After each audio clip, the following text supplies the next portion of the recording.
গেছে, মিডিয়াগুলি লেখালেখি শুরু করছে ডিমের মূল্যের ঊর্ধ্বগতি, ডিমের বাজারে আগুন, মুরগির বাজারের মধ্যে আগুন। একটা ডিম উৎপাদন করতে কয় টাকা খরচ হয় আপনি জানেন? 1 লিটার দুধ উৎপাদন করতে কয় টাকা খরচ হয় আপনি জানেন? 1 কেজি ব্রয়লার মুরগি উৎপাদন করতে কত টাকা খরচ হয় সেটা কি আপনি জানেন? বিসমিল্লাহির রহমানির রহিম। আসসালামু আলাইকুম রহমতুল্লাহি ওয়া বারাকাতুহু। প্রিয় খামারিবৃন্দ, এই মুহূর্তে আছি আমাদের লেয়ার প্রোডাকশনের মুরগির খামারের মধ্যে। আপনারা যে যেখান থেকেই আমাদের এই প্রতিবেদনটি দেখছেন, আপনাদেরকে ধন্যবাদ এবং কৃতজ্ঞতা জানাচ্ছি। আমি মোহাম্মদ হেলাল উদ্দিন, আমেনা এগ্রোর পক্ষ থেকে। আর আমাদের ঠিকানাটা হলো গাজীপুর জেলার কাপাসিয়া উপজেলার টুক ইউনিয়নের সুলতানপুর গ্রামে। আপনারা নিশ্চয়ই জানেন যে আমরা লেয়ার মুরগির পাশাপাশি লেয়ার পুলেট মুরগি নিয়ে দীর্ঘদিন যাবৎ কাজ করে যাচ্ছি। বছরের সকল সময়ে আমাদের কাছে লেয়ার পুলেট মুরগি থাকে বিভিন্ন বয়সের। তো আপনারা যদি পুলেট মুরগি ক্রয়ের মাধ্যমে খামার করতে চান তাহলে যোগাযোগ করবেন। নিঃসন্দেহে আমরা চেষ্টা করব আপনাকে ভালো মানসম্মত একটা মুরগি দেওয়ার জন্য। আজকে যে বিষয়টি নিয়ে কথা বলবো, যে আপনারা জানেন দীর্ঘদিন যাবৎ ডিমের দাম কম, ব্রয়লার মুরগির দাম কম, সোনালী মুরগির দাম কম, কালার বাট মুরগির দাম কম। প্রায় একটা বছর যাবৎ এরকম দিনকাল চলতেছে। এখন মোটামুটি ডিমের দামটা একটু ভালো, মুরগির দামটা একটু ভালো। তারপরেও আপনি দেখবেন যে লাল ডিম এবং সাদা ডিমের মধ্যে বেশ একটা তারতম্য রয়েছে। একটা ডিমের মধ্যে 1 টাকা 50 পয়সা কম বেশি হয়ে থাকে। এই যে সাদা ডিমগুলি দেখতেছেন, যে সাদা মুরগিগুলি দেখতেছেন, হয়তোবা সাদা ডিম উৎপাদন খরচ 20 পয়সা বা 50 পয়সা লালের চাইতে কম হয়, কিন্তু আমাদেরকে বিক্রি করতে হচ্ছে 1 টাকা 50 পয়সা কমে। সেটা কেন? সেই তারতম্যটা কেন, এই বৈষম্যটা কেন হলো আমাদের দেশে? বিগত দিনে তো এই ধরনের বৈষম্য আমাদের দেশের মধ্যে ছিল না। আপনারা যদি বিগত দিনগুলিতে দেখেন যে আওয়ামী লীগ সরকার ছিল, বিএনপি সরকার ছিল, তাদের আমলে তো এই ধরনের বৈষম্য ছিল না। তাহলে আজকে কেন এই বৈষম্য? এখন ঘটনাটা হলো ভাই, আপনি যদি সাধারণ মানুষকে দ্রব্যমূল্যে কম মূল্যে খাওয়াতে চান তাহলে প্রয়োজনে আপনি খামারিদের মাধ্যমে ভর্তুকি দেন, অথবা খাদ্যের দাম কমায় দেন, আপনি ঔষধের দাম কমায় দেন। তাহলে আমরা তো আর বেশি দামে দেওয়া দরকার নাই, আমরাও আপনাদেরকে কম মূল্যে দিতে পারবো। আর আমরা চাই না যে আপনাদের কাছ থেকে বেশি মূল্য নেই। আমরাও চাই যে এই দেশের প্রান্তিক খামারে যারা আছে তারা কম মূল্যে উৎপাদন করে দিবে, এবং এই দেশের সাধারণ মানুষ যারা আছে ক্রেতাবিন্দু, তারা কম মূল্যে ক্রয়ের মাধ্যমে এটা তারা কিনে খাবে। এখন ব্যাপারটা হলো, আপনারা দেখবেন একটা বছর যাবত যে এই জিনিসগুলির দাম এতটা কম গেল, খামারিদের অস্তিত্ব বিলীনের পথে।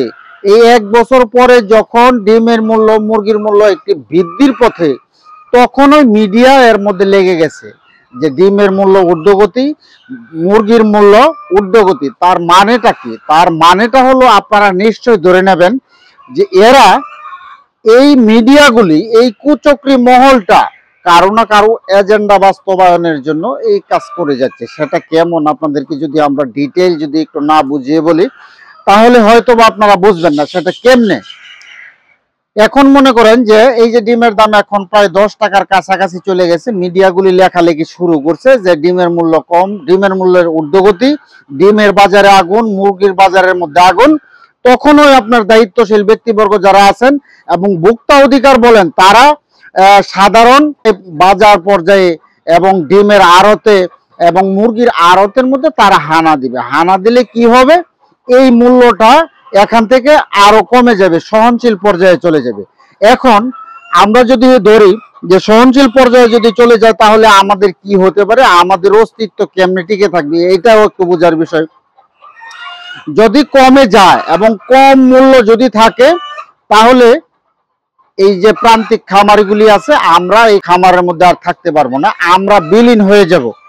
আমরা যখন বিলীন হয়ে যাব তখনই এই মিডিয়াগুলির ফায়দা হাসিল হলো। কেমনে সেটা? এই দেশের মধ্যে যে সমস্ত প্রতিষ্ঠিত বড় বড় কোম্পানিগুলি আছে তারা তাদের মাধ্যমে সেই ফায়দাটা লুটে নেবে। অথবা আরো কিছু হতে পারে যে এই দেশের যে প্রান্তিক খামারির যে চাহিদাটা পূরণ করে যাচ্ছে, হয়তোবা বড় বড় প্রতিষ্ঠিত কোম্পানিগুলি সেই চাহিদা পূরণ করতে পারবে না শতভাগ। তখন আমাদেরকে অন্যের উপর নির্ভরশীল হইতে হবে। অন্য দেশ থেকে ডিম এবং মাংস আমদানির মাধ্যমে আমাদের এই দেশের সাধারণ মানুষের চাহিদাকে পূরণ করতে হবে। আর তখনই সেই মিডিয়াগুলির যে তাদের যে চাওয়া, তাদের যে পাওয়া, তাদের যে প্রত্যাশা ছিল সেটাই কেবল পূর্ণ হবে। এখন ভাই, আমরা আপনাদের কাছে উদারত আহ্বান রাখতে চাই, আপনারা যদি প্রকৃতপক্ষে বাংলাদেশের নাগরিক হয়ে থাকেন এবং দেশপ্রেমিক হয়ে থাকেন এবং বাংলাদেশের কৃষক প্রেমিক হয়ে থাকেন, তাহলে এই ধরনের নিউজ থেকে আপনারা বিরত থাকুন। আমাদের দেশের মধ্যে 80% কৃষক, এই কৃষকের উৎপাদিত পণ্যে এই সারা বাংলাদেশ চলছে। যে জায়গার মধ্যে এই কৃষক সবচেয়ে সম্মানিত ব্যক্তি থাকার কথা ছিল, সেখানে তারা এখন নিরুপায়, অসহায়, নিগৃহীত, অবহেলিত। সেটা কেন ভাই? আমরা কি এতটার যোগ্য? আমরা যে নিজেরাই এখান থেকে স্বাবলম্বী হচ্ছি এমন তো না। আমরা কি বাংলাদেশের অর্থনীতির চাকাকে সচল রাখার জন্য অগ্রণী ভূমিকা কি পালন করতেছি না? এবং মাংসের চাহিদা বলেন, ডিমের চাহিদা বলেন, প্রোটিন বলেন, ক্যালসিয়াম বলেন, ক্যালোরি বলেন, যা কিছুই আপনারা বলেন, আমরা কি এই সমস্ত চাহিদা পূরণ করতেছি না? আমরা কি নিজেরাই করতেছি? এই বাংলাদেশকে সচল করে রাখার জন্য যাবতীয় যা কিছু ভূমিকা এই দেশের কৃষকগণই পালন করতেছেন। আমরা হয়তো বা মুরগির সাথে আছি, কেউ ধান উৎপাদন করতেছে, কেউ পাট উৎপাদন করতেছে, কেউ মরিচ উৎপাদন করতেছে, কেউ পেঁয়াজ উৎপাদন করতেছে। এখন কাউকে বাদ রেখে এই যে কৃষক স্বপ্ন, সেটা কখনোই শতভাগ পূর্ণ হতে পারে না। এই জন্য আমরা বলবো যে আপনারা যদি দেশপ্রেমিক হন, এই দেশের কৃষক প্রেমিক যদি আপনারা হয়ে থাকেন, তাহলে এই কৃষকের সাথে, এই দেশের সাথে আপনারা যে ফিডগুলি কিনে খাওয়াচ্ছি, এই ফিডগুলি উৎপাদন খরচ কত ছিল, আমরা কত করে পাচ্ছি, এইগুলা নিয়ে একটু নাড়াচাড়া করুন, এইগুলো একটু ঘাটাঘাটি করুন। যে বাংলাদেশে যে ঔষধগুলি আছে, এই ঔষধের উৎপাদন খরচ কত, কোম্পানিগুলি আমাদের কাছ থেকে কত নিচ্ছে, সে সমস্ত বিষয়ে একটু নজরদারি করুন। আমরা যদি খাদ্যের মূল্য কম পাই এবং ঔষধের মূল্য কম পাই, তাহলে আমরা কথা দিচ্ছি আপনাদেরকে, আমরা ডিমও কম মূল্যে দিতে পারবো, আপনাদেরকে মাংস কম মূল্যে দিতে পারবো। কারণ হলো তখন আমাদের উৎপাদন খরচ কম হবে, আপনাদেরকে কম মূল্যে দিতে আমাদের তো কোনো দ্বিধাবোধ নাই।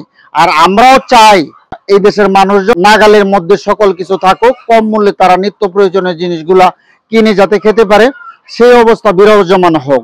আপনি দেখবেন বর্তমানে যে এই দেশে যে কৃষকরা যে কৃষি পণ্য উৎপাদন করতেছে, সকল জিনিসের দাম কম। এখন ব্যাপারটা হলো যে এই যে আমরা যারা উৎপাদনের সাথে জড়িত, উৎপাদন কস্টিং খরচটা কত হয়েছিল এবং আমরা বিপণন খরচটা কত করতেছি, বিক্রি কত করতেছি, তাহলে এটা বের হয়ে যাবে। এই ধরনের অবস্থা যদি আরো দীর্ঘদিন চলমান থাকে, তাহলে কৃষি সেক্টর হয়তো বা বিলীনের মুখে চলে যাবে। আর এটাও হতে পারে সরকার যদি আমাদেরকে একটা নির্ধারিত মূল্য দিয়ে দেয়, আমরা উৎপাদন করব, তারা হয়তো বা পার ডিমে অথবা প্রতি কেজি মুরগিতে আমাদেরকে একটা লাভ দিয়ে সরকার এই জিনিস আমাদের কাছ থেকে নিয়ে যাক, এতে তো আমাদের কোনো সমস্যা নাই। নতুবা সরকারের দায়িত্বশীল ব্যক্তিবর্গ যারা আছেন এবং সরকারের কাছে আমাদের তরফ থেকে, কৃষকদের তরফ থেকে, খামারিদের তরফ থেকে আপনাদের প্রতি উদারত আহ্বান থাকবে যে আমরা এই হাড়ভাঙ্গা পরিশ্রম করে যে জিনিসগুলি উৎপাদন করে যাচ্ছি, আমরা তার ন্যায্য মূল্য পাচ্ছি না। এখন আমরা যাতে সকল পণ্যের ন্যায্য মূল্য পাই, এই ধরনের অধিকার নিশ্চিত আপনাদেরকে করতে হবে। আপনি যদি পোল্ট্রি সেক্টরের কথা বলেন, আমরা কৃষকরা কি জমিতে ধান বুনলেই কি ধান হয়ে যায়? ধানের পিছনে কি খরচ আছে না? এরপরে ধান যে আমরা চাষাবাদ করতেছি, এর মধ্যে কি ঝুঁকি আছে না? পোকা কি সমস্ত ফসল নষ্ট করে দিচ্ছে না?